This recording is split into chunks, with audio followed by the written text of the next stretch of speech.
होमबा गुफुरा जाथारला माने जागोन खिन्थु नांगौबा एसे बेक जालायलायथ'योबा बयबो फावसिलायथ'योबा जेनेबा लोगो जाफाखाथारोमोन आरो जेनेबा सनिपुराबो जाला सन्देफुराबो जाला सन्देफुर गुफुर जागोन मोननैबो माबानानै जेनेबा दायो हाबगोन बुस्थुआ मा जागोनलै माथो गुफुरा जेरैबो नाथ्रो औ बेनोथ' जाबाय दा सनिपुरा हांखुर जानायानो बाराबा मानसिफ्रा दा मा जाया होनखोना गबिन्दना ना दिरेनना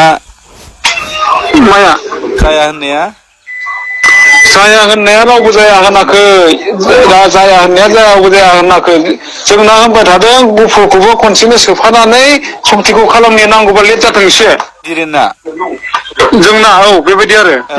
बिसोर होनदों बेखिनिखौनो खालामग्रोगोन सरखारखौ नारसिनदों आरो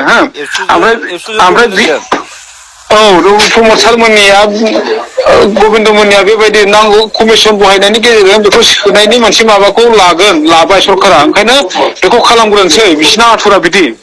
खिन्थु जोंना बुंबाय थादों नङा नांगौबा मास मोननै मोनथामानो एसे लेट जाथों थेवबो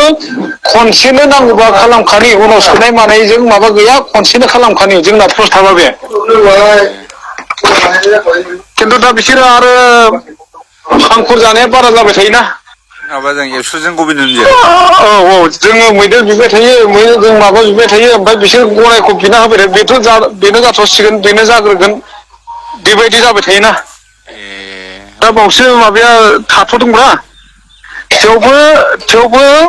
100% आसाबादि माबा लिरदोंमोन आं थेवबो 100% आसाबादि हाबगोन बेयो हो माला हाबगोन बे आरो लिडार गादि मोनखांनायनि उनावनो इलेक्सननि बयबो नारा नाथा जानोसै बावलांना जोबसै सोरबा जेननायनि दुखुजों सोरनायनि माबाजों मा थुरलै बे ओरैसो जानोसै औ खायसे बिदि जागोन खिन्थु ओंखायनो मोजां मानसि फैनाय लोगो हाबगोन प्रस्ताबखौ लाखादों बेखौ हो लिरहोखादों लिखित' भाबै लिरहोखादों एबसुजों गबिन्दजों बिदिसो होनबाय औ बिसिना जेनेबा उनाव कमिसननि गेजेरजों हाबनाय जागोन बे सनितपुर आरो बिश्वनाथ डिस्ट्रिक्टआ होननानै जेनेबा मैया दाख्लैनि खोथा नङा जेनेबा सिगांनिफ्रायनो बे बाथ्राखौ माबाबाय थादों थारमाने गभर्नमेन्टआ होनो हायाहां होगोन होआ जाबाय थानायाव हो कमिसन बहायनानै सोगोन होननानै बुंनायाव बिसोर मानिदों नाथाय जोंना होनदों कमिसन नाङा जोंनो कमिसननि गेजेरजों सोनाय मानाय बिदि नङा डाइरेक्ट सोखाथारनानै नांगौबा सक्ति खालामगोन ओमफ्राय लेट जाबावनांगौबा बेबायदिसोमोन जोंना गहपुरावसो हाजार मानसि थैबाय आरो गहपुरावनो सनितपुर डिस्ट्रिक्टआवनो गहपुरावनो बांसिन एनडिबिआबो बांसिन दङ बेखौसो माथा मारिबावासै बिसोरो बे सेन्टिमेन्टआ जोंनाव दङ ओमफ्राय बे सेन्टिमेन्टजोंनो जों सिटनाव दंबाय थायोमोन हो आबसु गबिन्दमोनावबो बे बुस्थुआ दङ सेन्टिमेन्टआ खिन्थु बे दङनि गेजेरावनो जेनेबा बेखौ मोनदांखानानै मानो एखेनो बा उनाव खालामगोन होननायाव मानिनो हाखो बेखौसो जोङो दुरभाग्यजनक साननानै थाबाय थादों एबसुबाबो घन्टा गहपुराव हाबहोनाय नंला ओरै उदालगुरिनि क'क्राझारनि गहपुरावनो हाबहोलासो जों माने बिदिसो जालायसिगोन माथो माने उफाय गैयाथ' बिदिसो जानांगोन बिदिनो जागोन दा फाग्ला मा जेरावबो एखेलै गहपुरावसो बांसिन मानसि फैबाय सनितपुर डिस्ट्रिक्ट गहपुरनि गासिबो एनडिबिआनो हाइस्ट दङ माने गबिन्दआवनो होन दिरेनावनो होन सोरबा संबिजितनावनो होन रन्जनावनो होन गहपुरनियानो हाइस्ट माने बेथ' नंखागौ दा गबिन्द लाइननि आबसु लाइननि मानसिफ्रा माबायो दा स्ट्रङै जेनेबा बेखौ हाबफाखायाबा जेनेबा सक्तिया जानो मोना होननानै नारसिननाय मोनसे माबायाबो गोख्रों जानांगौमोन बड'लेण्ड मोनाबा जों जिराया होनलायनाय बे प्रमद बर'आलाय मा हिसाबै गायबाय थाखोलै बेयो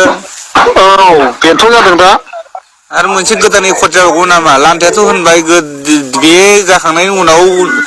जेबो बड'लेण्डनि खोथा दारायलायसै एबसुआसो बिदि होनबाय मानो होनबा गावसोरनो बिना लायाखैबा बिदिसो होनबाय माथो लान्थायालाय गावसोरनो बिनानै लायाखै आरो उनावहाय बड'लेण्ड बिनो हानायनि खुनु लामा गैला एबसुआ सहि होनामोन बड'लेण्डआ जोंनि जाथिय मोनसे हारिनि मोनसे डिमान्डमोन होननानै हाग्रामाया बुंबाय हाग्रामायाबो दा दुखु जादोंब्ला हाग्रामाखौ सिं सिं इन्टारनेलि बेहाबो गोसो दंब्ला बड'लेण्ड जानायखौ लुबैयो लुगैखायो दा बेदि गाव लुगैबाय थायो बे बाथ्राखौथ' जोंनि गावनि खुगाजों जोंनो बुंबाय थाखानायखा खिन्थु खोथाया दायो हारसाफ्रा माबा माबिफ्रा जेनेबा हाग्रामाया बड'लेण्ड जानायखौ लुगैया माबाखौ लुगैया होननानै बे बुंबाय थानाय सानबाय थादोंमोन नालाय खिन्थु दा दिनैनि मैया दाख्लैनि बिबुंथिनि गेजेरजों हारसाफ्रा बुजिनानै लानो हासिगोन हाग्रामायादि ओरैनो बुंफ्रामारोमोन गावसोरखौ बे बाथ्राया प्रमान जाबाय दा आरो बेखौ प्रमान देखायनो हानायाबो मोजां जाबाय जोंना दा बिराद गाज्रि जाबायना खोथाया दाथ' जोंबा बेलासियाव बिटिसिनि ना मा ओरै मानसि सैलायै मालायैसो जासिगोन माथो गोदो कार्बि आलंनि क'क्राझारनि गफुरनि अदालगुरिनि नायलायनो हायैसो जागोन माथो गावजों गावनो बिदिबालाय मा गोजोन बे गोजोननि बाथ्रा होनबाय थादों दिनै गोजोननि दिन गाबोननिफ्राय गाज्रि दिनसो जागोन माथो बिदिबालाय प्रमद बर'नि खोथाबालाय दा ओंखायनो मैया दाख्लै आं ओरैबायदि मोनसे फन खालामबाय थादोंमोन होजोंहाय सोरखौबा थारमाने हजोंनि रायजो राजाफ्रा ओंखारनानै मानानै रिएक्सन देखायनाय माबा देखायनाय मिडिया लानानै माबा खालामनाय बे बुस्थुखौबो आं जानो लुगैबाय थादोंमोन होनबाना जेनेबा सोरबा खालामग्रोनो नागिरनाय मानो नागिरनायाबो हाया बेबायदिबा सावनोसो नागिरबायमोन जों ओंखायनो दा प्रमद बर'जों बिश्वनाथ डिस्ट्रिक्टनि आबसु दंहैयो सनितपुर डिस्ट्रिक्टनि आबसुफोर दंहैयो जेनेबा दा बिसोर थासेयावबो जेनेबा बेखिनि जाग्रोनाय माग्रोनायाव जेनेबा मानो गोसो होनो हाबाय थाखो जेनेबा बेनोथ' सनितपुरनि एबसुआ गफुरनि एबसुआ मा जाखो बिश्वनाथनि एबसुआ होनबा मा दिल्लीयाव दंहैजोबो बिसोरो जोंना होनबाय थादों लासैनो एसे ब्रेक जानानैबाबो खालामनि खनसेनो हाबफाखाथों कमिसननि खोथा गैया होनबाय थादों सानबाय थादों फैसा कमिसनबाबो जागोन होननानै आग बारायबाय थायो आवगायबाय थायो फाग्ला कमिसननि खोथाखौलाय मानो फैबाय थाखो बेखौलाय जेनेबा सरकाराथ' कमिसननि खोथाखौ बुंदों नारसिनदों जेनेबा खिन्थु सरकार बुंबानो खोनासंनानै होनजोबनायासो बिसिना भुल जादोंना बिराद भुल जादों बे जोंनि सनितपुरनि एबसुआबो बिश्वनाथनि एबसुआबो बिराद भुल जादोंना सोरबा प्रमद बर'नि दारैबो थांनो हायाना ओरै होनबावदों नामखौल' आं खारिला ओरै होनबावदों नै गफुरनिया एसे लेटैनो खालामनांगौमोन मानांगौमोन हेनथेन होननानै बुंनायाव ओरै होनबावदों आबसुआ एसे लेटै खालामबा बैथिंजाय सोसननाय मानायनि मोनसे माबाखौ माथा मारियावनो बोसोरथाम बोसोरब्रैसो थांबावोबा हाग्रामाया मोनजाबाय थानांगौ नामा हाग्रामाया जाबाय थानोसै नामा होनबावदों आंनो एबसुफ्रा बिदि होनबावदों हाग्रामाजों मानो नांनो लुबैबाय थायो बिसोरलाय हाग्रामायालाय बारा 10 बोसोरानो खुंथोंना बिनि उनावबोथ' मोनसे फाउन्डेसन हिसाबै दाना गालांगोन ना माने इउटिसि हिसाबावबो हाग्रामाखौलाय मानो फेजेननो हाग्रामाखौ नोङो बिटिसि ओरैनो बेखौ कमिसन बाहायनायनि गेजेरजों माबाखौ डाइरेक्ट सोफाखानानै बै बिटिसिनि जेनेबा गफुर सनितपुर हाबबायथ' बिनि बाहेरनो इन्टारिम काउन्सिल होनायनि बाथ्रा जाखाजोबथारबायमोन दाबो इन्टारिमा जागोन जानायालाय जेनेबा दाबो बाथरियावथ' होनबाय थादोंना गफुरसिम थागोन सेसा लखिमपुरसिम सिमा जागोन होननानै बुंबाय थादों मा आसामिस बाथरिफ्रावबो होदों जोंनियासो एबसु बिदि खालायबाय होनबा बिसोर कमिसनखौ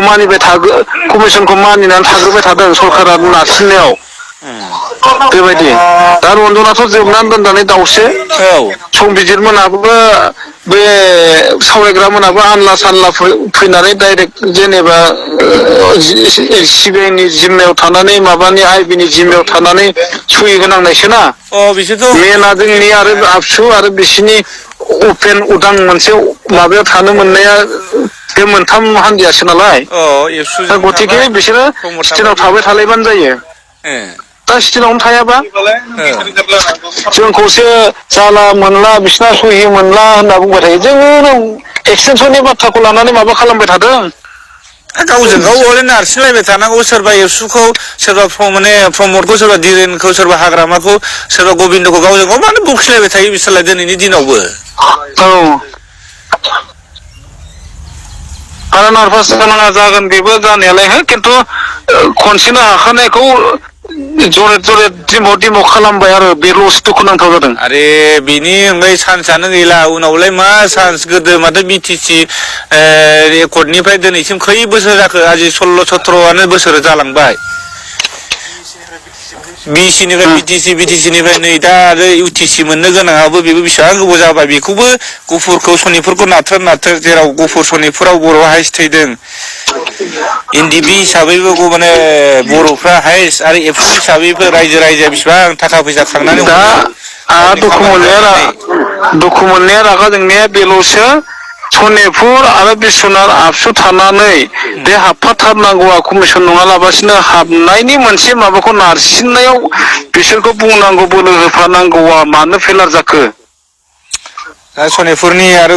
बिस्वनाथनि एबसुआव बोरै माबा बुंनो हायि जाखो माने प्रमद लिडारखौनो लिडार सानबाय थाबाय जों नामा औ दा आबसु गबिन्द ग्रुप प्रमद बर'मोनहा एखे आन्दलन खालामदोंना बिसोर बुंलायलायनो मालायलायनो शेयार खालामलायनो हानांगौ फाग्ला लिडार हिसाबै बिदि थाबाय थाबा बिनि खोथाखौ खोनासंजोबबा जागोन नामा ओरैनो दाख्लैनिफ्रायनो आङो खथ' बे एक्सटेनसनखौ लानानै दान्थे बिदान्थे जालायबाय थादोंब्रा सेन्ट्रेल डिस्ट्रिक्ट माबा माबि लेभेलजों दा जेरैखि जाया प्रमदआ बिटिसिनि मानसिखा ओरै गुफुर नङा होमबा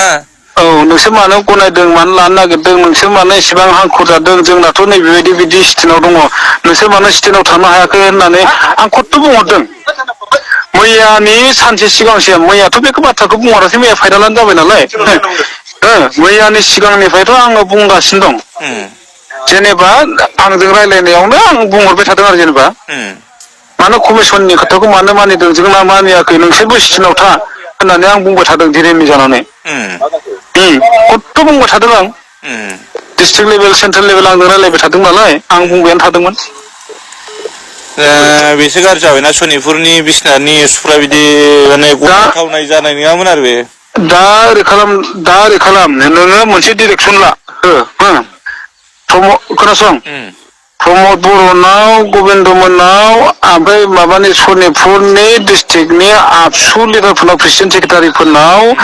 दानिफ्रायनो फन बुनानै सोंनाय आराम्भ खालाम मेसेजजों सोंहरनाय वाट्सएपाव सोंहरनाय फेस टु फेस सोंहरनाय आराम्भ खालाम ओरै बुंहरो आच्छा बिटिसि एरियायावथ' जेनेबा दा फ्लेग गुफुर माबा गुफुर दिनै बिर होजोब्बाय माबा बिदि खामानि होजोब्बाय जों सनितपुरना मा गुफुर बिर होनांगौ ना गोसोम बिर होनांगौ होनना बुं बिदिसो जानांसिगोन औ आबसुनाव सोंहर प्रमद बर'नाव सोंहर डिस्ट्रिक्ट आबसुनि नोंसिनि दिल्लीयाव थानाय लिडारफोरनाव सोंहर एकदम जायनो बेनो फना फनि खालामबाय था माबा दोननाङा मा होननानै बुङो दलद दोननाङा डिरेक्सन होजोब आरो नाम्बारा गैयाबा आं हरगोन दा आं हरबाय था दे औ दे औ